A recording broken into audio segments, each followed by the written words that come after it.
What's going on, guys? Sean Nalawani, SeanNal.com. And in this video here, I want to answer a pretty common question I get asked, which is how to combine bodybuilding with playing sports. So can you still get good gains if you are regularly playing sports throughout the week? And how should you go ahead and structure your program in order to maximize your results? So combining bodybuilding and playing sports, I would say that in the majority of cases, as long as you lay things out properly during the week and you make the right adjustments, then yeah, you definitely can still make great progress in the gym, even if you are playing sports regularly. But it's also important to keep in mind that the impact it's gonna have, if anything, is obviously gonna depend on what type of sport you're playing and how strenuous it is, as well as how many total hours per week you're dedicating to it. So if you're playing something like baseball, let's say twice a week, then that's not going to have any impact at all, realistically. Whereas something more strenuous like, let's say soccer or basketball, for example, where you're doing a lot of running, that could potentially have a minor impact depending on how often you're doing it.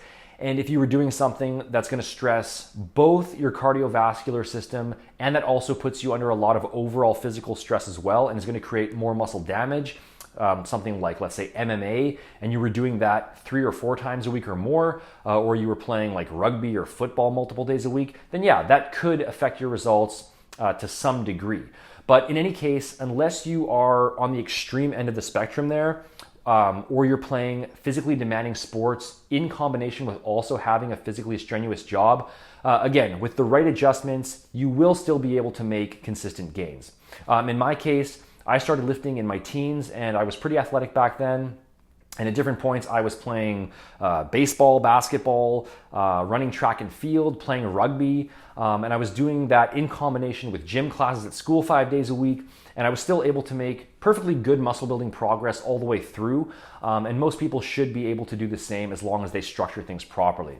So if you are wanting to combine bodybuilding and sports, or bodybuilding and MMA, for example, that's one of the more common questions people ask me.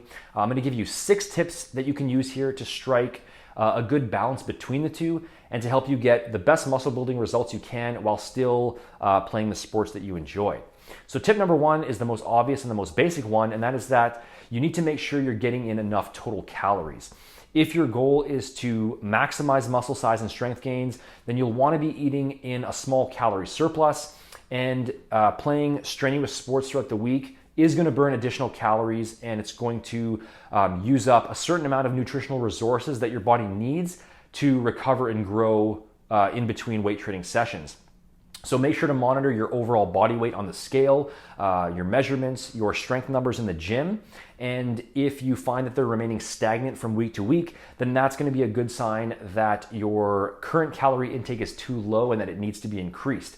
And obviously, the more intense your particular sport is and the more hours you're devoting to it, the more heavily you're going to need to adjust your calories in order to compensate for that.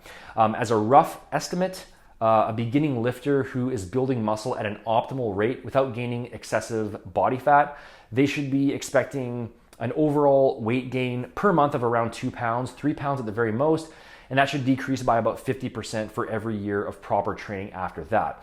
Those figures are just approximate numbers, but the bottom line is that if the scale isn't going up, then that means that your calorie intake currently is equal to your calorie expenditure, in which case it's going to need to be bumped up if you want to build muscle as effectively as possible. Tip number 2 is to try to space your weight training sessions out away from the days where you're playing sports by as much as you reasonably can, because that's going to help you maximize recovery. And also make sure to take into account the major muscle groups that your particular sport uses when you are laying out your weekly gym schedule. For example, you ideally wouldn't want to go rock climbing or do an intense rowing session right before or after a back workout, since both involve a lot of pulling movements. Or something that involves a lot of running, like soccer or rugby, let's say, you'd probably want to try and schedule your leg workouts further away from those. Or something like boxing, which involves a lot of upper body pushing, try to space that away from your chest workouts. So just do the best you can with this to try to separate them throughout the week so that there is as little overlap between the two as possible, and so that the muscles that are being worked are given as much recovery time as you can give them. Tip Tip number 3 is to reduce or eliminate any separate traditional gym cardio that you're doing. So if you're playing a decently strenuous sport 3 times a week or more, then there's really no reason for you to be performing extra cardio, let's say on the treadmill or the stationary bike, assuming that you're trying to build muscle and you're trying to gain strength at the fastest rate that you can, because all that's really going to do is burn up additional calories and also eat further into your recovery time. So in this case, what you want to do is just treat your sports as your cardio, do your weight training, and don't worry about including extra gym cardio in the mix because it won't be necessary and it's probably just going to end up being counterproductive, if anything.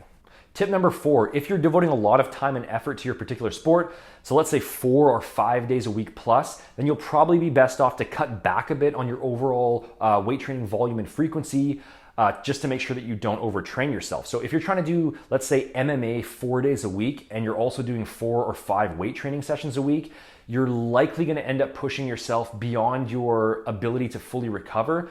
And there's a pretty good chance in that case that your gains are going to be negatively impacted by that.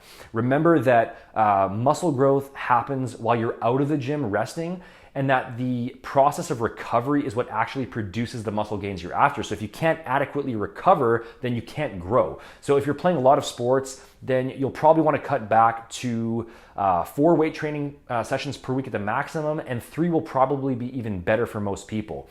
And in some more extreme cases, you can even reduce that down to as little as 2 weight training workouts per week.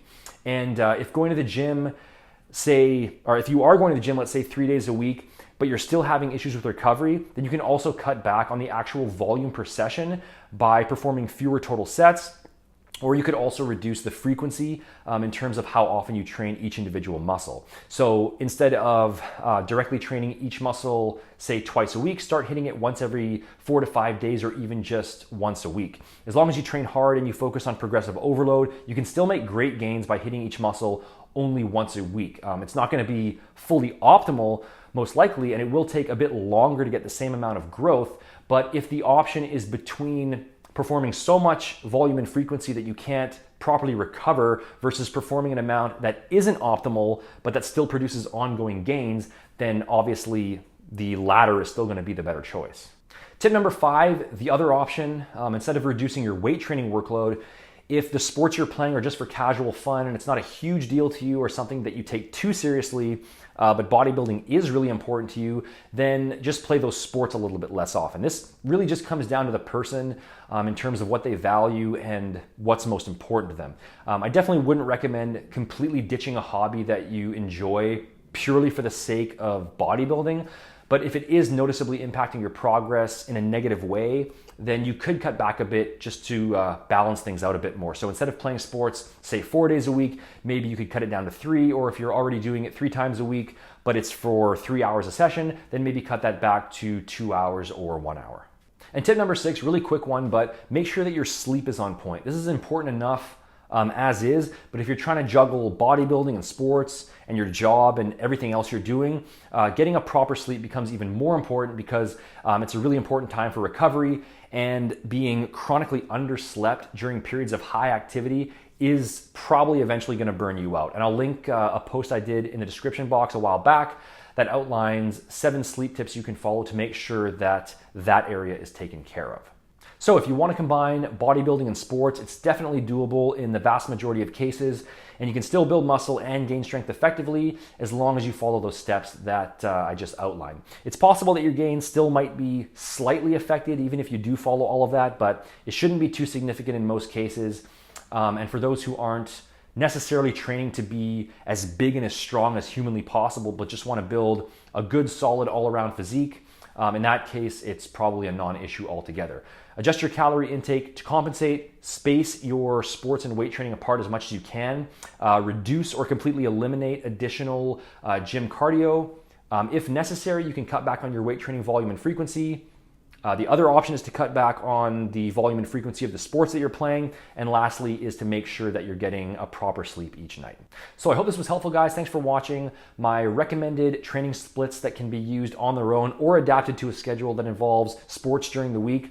Those are all outlined in my step-by-step body transformation blueprint, along with nutrition and supplementation plans as well. You can click here or visit btblueprint.com using the link in the description box to check that out. The official website is over at seannall.com. Make sure to hit the like button, leave a comment, and subscribe to stay up to date. And you can also follow me on Facebook and Instagram as well for more daily tips. Links for that are also in the description box. Thanks for watching, guys, and I'll see you in the next video.